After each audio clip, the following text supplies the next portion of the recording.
करवा चौथ के दिन सुहागिनें ये व्रत कथा जरूर सुनती सुनाती हैं। कथा इस प्रकार है। प्राचीन काल में एक साहूकार के 7 पुत्र और एक पुत्री थी।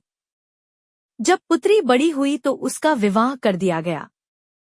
जब कार्तिक कृष्ण पक्ष की चतुर्थी आई तो कन्या ने करवा चौथ का व्रत रखा।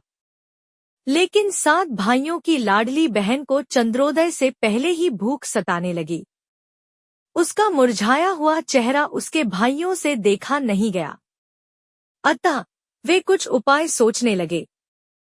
उन्होंने अपनी बहन से चंद्रोदय से पहले ही भोजन करने को कहा, लेकिन वह नहीं मानी।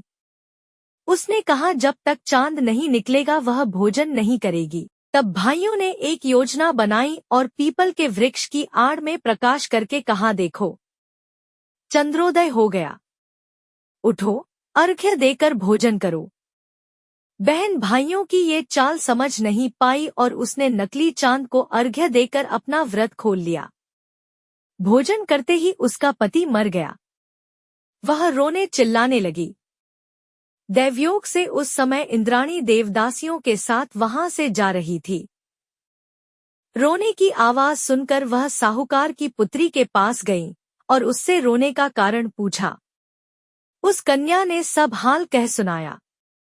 तब इंद्राणी ने कहा, तुमने करवा चौथ के व्रत में चंद्रोदय से पूर्व ही अन्नजल ग्रहण कर लिया, इस कारण ही ऐसा हुआ है। अब यदि तुम मृत पति की सेवा करती हुई 12 महीनों तक प्रत्येक चौथ को यथाविधि व्रत करोगी, फिर करवा चौथ को विधिवत गौरी, शिव, गणेश, कार्तिकेय सहित चंद्रमा का विधिवत पूजन करोगी और चंद्र उदय के बाद अर्घ्य देकर अन्नजल ग्रहण करोगी तो तुम्हारे पति अवश्य जीवित हो उठेंगे।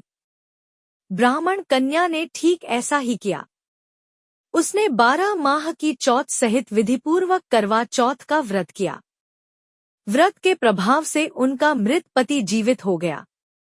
कहते हैं, जो भी महिला करवा चौथ का व्रत विधि विधान रखती है उसके पति को अखंड सौभाग्य की प्राप्ति होती है।